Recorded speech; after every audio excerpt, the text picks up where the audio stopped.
Hello hi. ഇപ്പോൾ ഇന്നത്തെ ഒരു വീഡിയോയിൽ നല്ല സന്തോഷമായിട്ടുള്ളൊരു കാര്യമാണ്. കാരണം വീടിന് വേണ്ടിയിട്ട് നമ്മൾ ഈ കാണുന്ന ഈ ഒരു വീടാണല്ലോ എൻ്റെ വീട്. നമ്മൾ മുന്നത്തെ വീഡിയോയിലൊക്കെ പറഞ്ഞിട്ടുണ്ട്. അപ്പോൾ ആദ്യമായിട്ട് വീഡിയോ കാണുന്നവർക്ക് വേണ്ടിയിട്ടുള്ളൊരു വീഡിയോ ആണ്.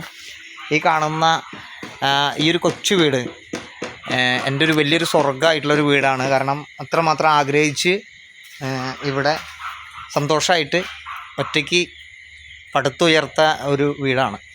അപ്പോൾ ഈ ഒരു വീടിന് നമ്മൾ ഇപ്പോൾ 4-5 വർഷമായി ഞങ്ങൾ ഈ വീട്ടിൽ താമസിക്കാൻ തുടങ്ങിയിട്ട്, ഞാനും ദൃശ്യം ദിയും കൂടിയിട്ട്. അപ്പോൾ ദിയുടെയൊക്കെ 1-ാം വയസ്സ് കഴിഞ്ഞപ്പോൾ തൊട്ട് കയറി താമസിച്ചിട്ടുള്ളൊരു വീടാണ്. അപ്പോൾ നമ്മൾ ഒരു പുതിയ വീടിന് വേണ്ടിയിട്ട് അപേക്ഷ കൊടുത്തിട്ടുണ്ടായിരുന്നു. അങ്ങനെ വടക്കാഞ്ചേരി മുനിസിപ്പാലിറ്റി എന്ന് പറഞ്ഞ ഇതിന്ന് നമുക്കൊരു വീട് റെഡി ആയിട്ടുണ്ടെന്ന് പറഞ്ഞിട്ട് കുറച്ച് ദിവസം മുന്നേ വിളിച്ചു പറഞ്ഞു. അപ്പോൾ തന്നെയാണ് നമുക്ക് രണ്ടാമത്തെ മകൾ നമ്മുടെ ജനിക്കുന്നത്. ജനിച്ച ആ ഒരു അവസരത്തിലാണ് നമുക്ക് വീട് റെഡിയായി എന്ന് പറയുന്നത്.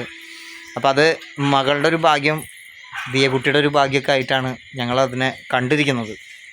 അപ്പോൾ ആ ഒരു വീടിന് വേണ്ടിയിട്ട്, ആ ഒരു വീട് കിട്ടാൻ വേണ്ടിയിട്ട് ഒരുപാട് കാര്യങ്ങളിങ്ങനെ ശ്രമിച്ചുകൊണ്ടിരിക്കുമ്പോഴാണ്, പേപ്പർ വർക്കും കാര്യങ്ങളൊക്കെ നടത്തിക്കൊണ്ടിരിക്കുമ്പോഴാണ് മുനിസിപ്പാലിറ്റിയിൽ നമ്മുടെ ഈ കാണുന്ന ഈ ഒരു ഭൂമിയുടെ ഒറിജിനൽ ആധാരം അവിടെ വെക്കണം. അതും 12 വർഷത്തോളം അവിടെ സബ്മിറ്റ് ചെയ്യണം, അത് ഒറിജിനൽ.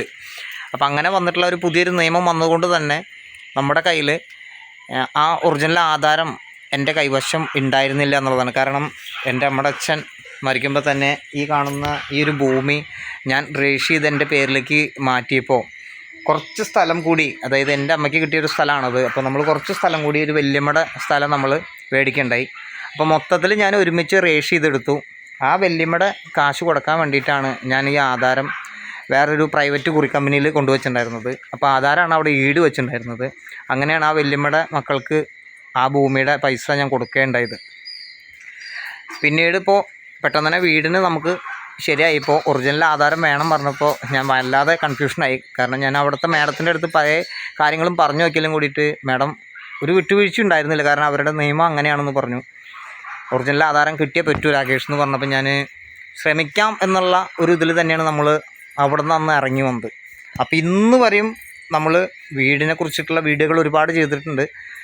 പക്ഷേ വീടിനെ കുറിച്ച് പറയുമ്പോഴും എനിക്ക് വീട് കിട്ടും എന്നുള്ളതിന് എനിക്ക് യാതൊരു ഉറപ്പും പിന്നീട് ഉണ്ടായിരുന്നില്ല. കാരണം ഒറിജിനൽ ആധാരം നമുക്ക് കുറി കമ്പനിയിൽ നിന്ന് കിട്ടണമെന്ന് ഉണ്ടെങ്കിൽ നമ്മൾ ഇത്രയും തുക അവിടെ നിന്ന് മേടിച്ചത് കൊണ്ട് നമുക്ക് എന്തെങ്കിലും ഒരു ഈട് അവിടെ വേറെ വയ്ക്കണം. സ്വർണ്ണമായിട്ടാണ് മെയിനായിട്ട് വെക്കേണ്ടത്, അല്ലെങ്കിൽ വേറൊരു ആധാരമെങ്കിലും നമ്മളവിടെ സബ്മിറ്റ് ചെയ്യണം. അപ്പോൾ ഞാൻ നിവർത്തി ഒരു എത്രത്തോളം അറ്റം പോകാമെന്ന് വെച്ചാൽ അത്രത്തോളം നമ്മൾ ശ്രമിച്ചുകൊണ്ടിരുന്നു. അങ്ങനെ നമ്മൾ ആധാരത്തിന് വേണ്ടിയിട്ട്, വേറൊരു ആധാരം വയ്ക്കാൻ വേണ്ടിയിട്ടുള്ള കാര്യങ്ങൾ ശ്രമിക്കുമ്പോൾ തന്നെ എൻ്റെ സ്വന്തം ആധാരം നമുക്ക് എങ്ങനെയെങ്കിലും കുറി കമ്പനിയിൽ നിന്ന് മേടിച്ചെടുക്കാൻ എന്തു ചെയ്യുമെന്നുള്ള ഒരുപാട് ടെൻഷനിലായിരുന്നു കുറച്ച് ദിവസം.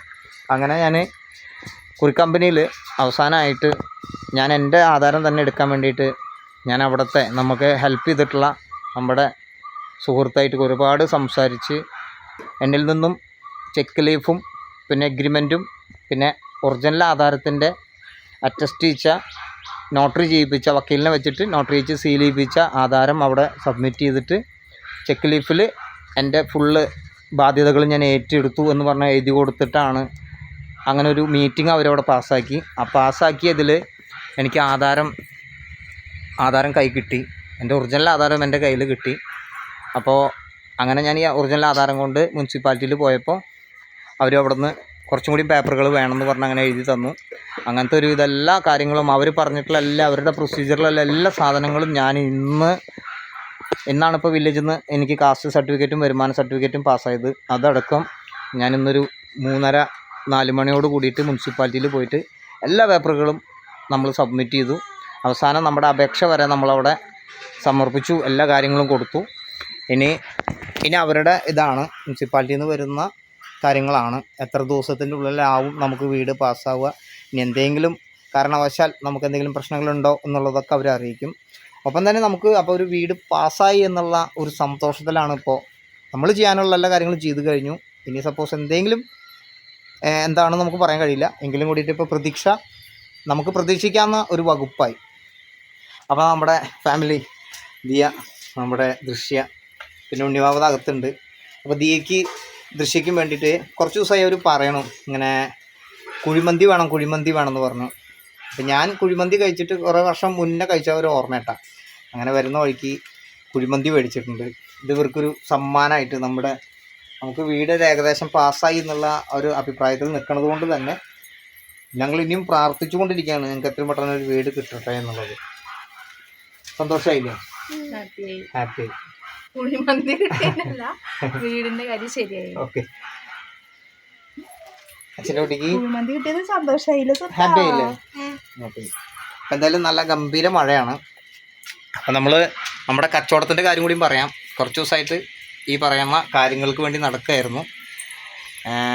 രണ്ടാമത്തെ കാര്യം, എന്തായാലും നമ്മൾ നാളെ മറ്റന്നായിട്ട് കച്ചവടത്തിന് ഇറങ്ങാനുള്ള നമ്മുടെ പ്ലാനുകൾക്ക് കൃത്യമായിട്ട് കച്ചവടത്തിന് മാത്രം നമുക്ക് ഇറങ്ങാൻ പറ്റണില്ല. ബാക്കി എല്ലാ കാര്യങ്ങളും ഞങ്ങൾ നടന്നുകൊണ്ടിരിക്കുകയാണ്. അതുകൊണ്ടാണ് കേട്ടോ. അപ്പം ഇനി നാളെ പാലക്കാട് വരെ പോകണം. ഇന്ന് പാലക്കാട് പോയിട്ട് വരണം എന്ന് വിചാരിച്ചു. പക്ഷേ റെയിൽവേ സ്റ്റേഷനിൽ നിന്ന് കാലത്ത് പോയിട്ട് ട്രെയിൻ വരാണ്ടായി. എന്നിട്ട് കുറേ നേരം എന്നിട്ട് വീണ്ടും ഇങ്ങോട്ട് തന്നെ വന്നു. ടിക്കറ്റൊക്കെ എടുത്ത് വെച്ചിട്ടാണ് വന്നത്. ടിക്കറ്റ് ക്യാൻസൽ ചെയ്തു. കാരണം റിട്ടേൺ എടുക്കില്ലേ പറഞ്ഞവർ. പിന്നെ മാത്രമല്ല, മഴയുടെ പ്രശ്നമാണ്. നമുക്ക് ഈ ഐറ്റംസ് ഒന്നും മഴ പെയ്തിട്ട് കൊണ്ടുവരാനും പറ്റില്ല. അങ്ങനെ ഒരു പ്രശ്നം ഉണ്ടായിരുന്നു. ട്രെയിനും കാലത്ത് ലേറ്റ് ആയിരുന്നു. അകമേല ഭാഗത്ത് മണ്ണിടിഞ്ഞിട്ടൊക്കെ കുറച്ച് ലേറ്റായി. അപ്പോൾ എന്തായാലും ബാക്കി വിശേഷങ്ങൾ നമ്മൾ അടുത്ത വീഡിയോയിൽ ചെയ്യുന്നതായിരിക്കും. അപ്പോൾ എന്തായാലും ട്രീറ്റ് ഓക്കെ കഴിക്കും. ഉണ്ണി അവിടെ അകത്തുണ്ട്. അടുത്ത വീഡിയോയിൽ കാണാം കേട്ടോ. Thank you.